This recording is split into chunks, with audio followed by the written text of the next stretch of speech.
নিরামিষ দিন আসলে আমার মতো হয়তো আপনাদেরও মাথায় ঘোরে যে আজ কি বানানো যায়। আর যদি ঘরে কাঁচা কলা থাকে তাহলে তো এই রেসিপিটা খুব সহজেই বানিয়ে নিতে পারবেন আপনারা। তো আজকে আমি আপনাদের সাথে শেয়ার করছি কাঁচা কলার দুর্দান্ত স্বাদের নিরামিষ একটি রেসিপি।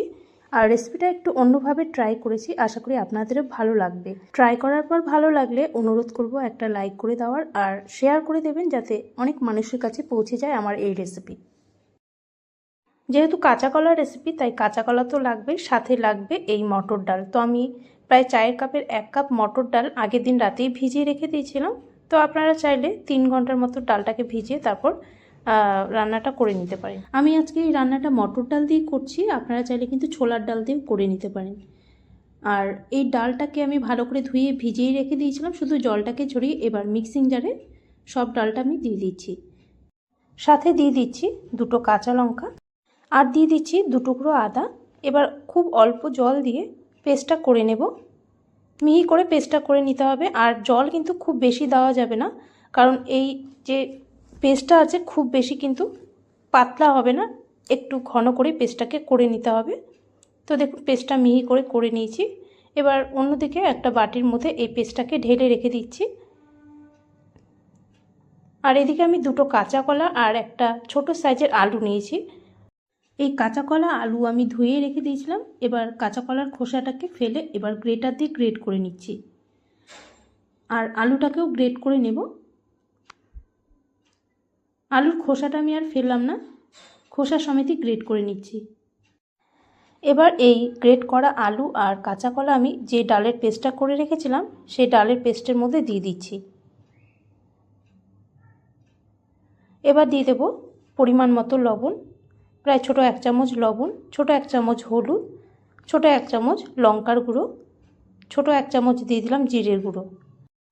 এবার ভালো করে সব কিছু মেখে নিচ্ছি। এটা মেখে নেওয়ার পর এবার গ্যাসটা অন করে দেব। গ্যাসটা অন করে আমি এদিকে দেখুন একটা ননস্টিকের তাওয়া বসিয়ে দিয়েছি। তেলটা গরম হলে এবার তাওয়ার মধ্যে ভালো মতো ছড়িয়ে দিচ্ছি। এবার যে মিশ্রণটা আছে এই মিশ্রণটাকে আমি তাওয়ার মধ্যে দিয়ে চামচের সাহায্যে এভাবে একটু ছড়িয়ে গোল করে নিতে হবে। আর খুব বেশি মোটা কিন্তু হবে না এটা। তো দেখুন এইভাবে আমি একটু গোল শেপের করে নিলাম। এবার ঢাকা দিয়ে এটাকে লো টু মিডিয়াম ফ্লেমে হতে দেব। যতক্ষণ না পর্যন্ত নিচের দিকটা একটু ব্রাউন হয়ে যাচ্ছে ততক্ষণ কিন্তু হতে দিতে হবে। আর খুব একটা বেশি সময়ও লাগে না এটা হতে। নিচের দিকটা যখন একটু ব্রাউন হতে শুরু করবে তারপর উপর থেকে একটু তেল দিয়ে তারপর এটাকে উল্টিয়ে দিতে হবে। তো 2 সাইডেই দেখুন এইভাবে গোল্ডেন ব্রাউন করে কিন্তু ভেজে নিতে হবে। আমরা সাধারণত যে কাঁচা কলার কোপ্তাকারি রান্না করি তার জন্য কিন্তু আলাদা করে কাঁচা কলা সেদ্ধ করতে হয়, তারপর কোপ্তাগুলোকে ডুবো তেলে ফ্রাই করতে হয়। আর এই রান্নাটা কোপ্তাকারি না হলেও একটু অন্যরকম হবে, আর এটা কিন্তু খুব একটা ঝামেলাও নেই। তো এটাও আমার হয়ে গেছে, দেখুন 2 সাইডে গোল্ডেন ব্রাউন করে ভেজে তুলে নিলাম। তো একটু ঠান্ডা হতে থাক। আর এর গ্রেভিটার জন্য এখন একটা মশলা বানিয়ে নেব। মিক্সিং জারে দিয়ে দিচ্ছি 2টো কাঁচা লঙ্কা, দিয়ে দিচ্ছি 2 টুকরো আদা, আর দিয়ে দিচ্ছি এর মধ্যে কোরানো অল্প নারকেল, প্রায় বড় 2 চামচের মতো নারকেল দিয়ে দিলাম। নারকেলটা দিলে কিন্তু খেতে খুব ভালো লাগে। আর দিয়ে দিলাম প্রায় 6 থেকে 7টা কাজু বাদাম। তো অল্প জল দিয়ে এর একটা মিহি করে পেস্ট বানিয়ে নেব। তো দেখুন পেস্টটা কিন্তু হয়ে গেছে, মিহি করে পেস্টটা করে নিলাম।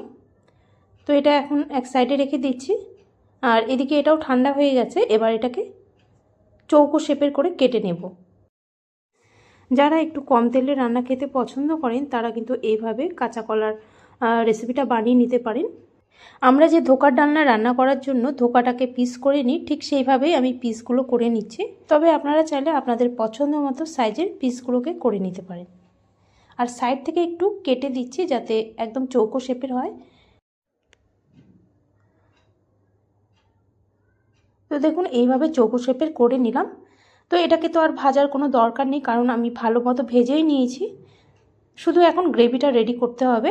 তার জন্য কড়াইয়ের মধ্যে পরিমাণ মতো সর্ষের তেল দিয়ে দিলাম। তেলটা গরম হলে দিয়ে দিচ্ছি একটা তেজপাতা, দিয়ে দিচ্ছি কিছু গোটা গরম মশলা। গোটা গরম মশলার মধ্যে দিলাম 2টো ফাটিয়ে নেওয়া এলাচ, 2-3টে লবঙ্গ, 2 টুকরো দারচিনি, দিয়ে দিচ্ছি ছোটো 1/2 চামচ গোটা জিরে। ফোড়নটাকে একটু ভেজে নিয়ে গ্যাসের ফ্লেম একদম কমিয়ে এবার দিয়ে দিচ্ছি ছোটো 1 চামচ লঙ্কার গুঁড়ো, ছোটো 1/2 চামচ হলুদ। খুব যদি তেলটা গরম হয়ে যায় তাহলে গ্যাসটা অফ করে দিলেই ভালো হয়, নয়তো এই হলুদ লঙ্কাটা পুড়ে যেতে পারে, আর পুড়ে গেলে কিন্তু কালারটা ভালো আসবে না। আর তেলের মধ্যে যদি লঙ্কার হলুদটা দেওয়া যায়, দিয়ে একটু নেড়ে নেওয়া যায়, তাহলে কালারটা কিন্তু খুব সুন্দর আসে গ্রেভির। এবার এর মধ্যে একটা মিডিয়াম সাইজের আলুকে সেদ্ধ করে এইভাবে বড় বড় টুকরো করে নিয়েছিলাম, সেটা দিয়ে 2 মিনিট একটু ভেজে নিচ্ছি আলুটাকে। আলুটা আপনারা নাও দিতে পারেন, তবে আলুটা দিলে খেতে ভালোই লাগে। আলুটা 2 মিনিট একটু ভেজে নিয়ে তারপর যে মশলাটা বানিয়ে রেখেছিলাম সেই মশলাটা এর মধ্যে দিয়ে দিলাম। আর মিক্সিং জারে একটু মশলা লেগেছিলো, একটু জল দিয়ে ধুয়ে দিয়ে দিলাম। এবার মশলাটাকে একটু কষিয়ে নিতে হবে। এর মধ্যে কিন্তু আমি জিরের গুঁড়ো, ধনের গুঁড়ো কোনোটাই দেবো না, কারণ নারকেল দিয়েছি, কাজু বাদাম দিয়েছি, তাতেই কিন্তু খুব সুন্দর একটা টেস্ট আসবে। তো মশলাটাকে ভালো করে কষিয়ে নিয়ে দিয়ে দিচ্ছি বড় 1 চামচ টক দই। যদি ঘরে টক দই না থাকে আপনারা কিন্তু নাও দিতে পারেন। টক দইটা দিয়ে আবারও একটু কষিয়ে নিলাম। এবার গ্রেভির জন্য এর মধ্যে জল দিয়ে দেব। প্রথমে 1 কাপ গরম জল দিয়ে দিচ্ছি, দিয়ে ভালো করে একটু নেড়ে চেড়ে নিচ্ছি। যদি লাগে আমি আবারও একটু জল অ্যাড করব এর মধ্যে। তো একটু নেড়ে চেড়ে নিলাম। তো আমার মনে হচ্ছে আরও একটু জল দিতে হবে, তো আরও হাফ কাপের মতো জল দিয়ে দিলাম। এবার এটাকে ফুটতে দেব। ভালো মতো ফুটে গেলে এবার স্বাদ মতো লবণটা দিয়ে দিতে হবে। প্রায় ছোট 1 চামচ আমি লবণ দিলাম। গ্রেভিটা ভালো করে ফুটে গেলে তারপর এই যে ভেজে টুকরো করে রেখেছিলাম এগুলো দিয়ে দিচ্ছি একটা একটা করে, দিয়ে ভালো করে নেড়ে চেড়ে ঢাকা দিয়ে 5 থেকে 6 মিনিট রান্না করে নিতে হবে।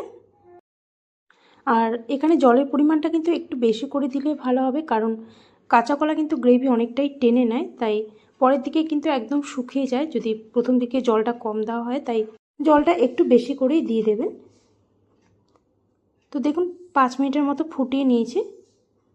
আর যদি রান্না করার পর একদম টেনে যায় তাহলে আলাদা করে আপনারা ফুটন্ত গরম জল দিয়ে একটু ফুটিয়ে নিতে পারেন। তো দেখুন এটা কিন্তু হয়ে গেছে। এবার আমি নামানোর আগে এর মধ্যে দিয়ে দেব সামান্য গরম মশলার গুঁড়ো, দিয়ে দেব অল্প চিনি আর অল্প ঘি। তো সামান্য গরম মশলার গুঁড়ো দিয়ে দিচ্ছি ছোট 1 চামচ চিনি। চিনিটা দিলে টেস্টটা কিন্তু ব্যালেন্স হয়। এবার দিয়ে দেব হাফ চামচ ঘি। গরম মশলা, চিনি, ঘি দিয়ে ভালো করে এবার মিশিয়ে নিচ্ছি, মিশিয়ে নামিয়ে নেব। আর এর ভেতরটা কতটা নরম হয়েছে সেটাও আমি আপনাদের দেখিয়ে দিচ্ছি। যেহেতু এর মধ্যে মটর ডাল, আলু দেওয়া হয়েছে, তাই ভেতরটা কিন্তু একদম নরম থাকবে। এই কাঁচা কলার মধ্যে আপনারা মটর ডাল নয়তো ছোলার ডাল, দুটোর মধ্যে যে কোনো একটা ডাল দিতে পারেন, তবে মুগ ডাল দিয়ে বানাবেন না, কারণ মুগ ডাল দিয়ে বানালে কিন্তু ভেতরটা একটু শক্ত হয়ে যায়। তাহলে দেখুন কত সহজেই সুন্দর একটা নিরামিষ রেসিপি তৈরি হয়ে গেল। একটু অন্যভাবে ট্রাই করেছি, আশা করি আপনাদেরও এই রেসিপিটা ভালো লাগবে। এই রেসিপিটার নাম কি দেওয়া যায় সেটা আমি ভেবেই পাচ্ছি না, তো আপনারাই কমেন্টে বলুন।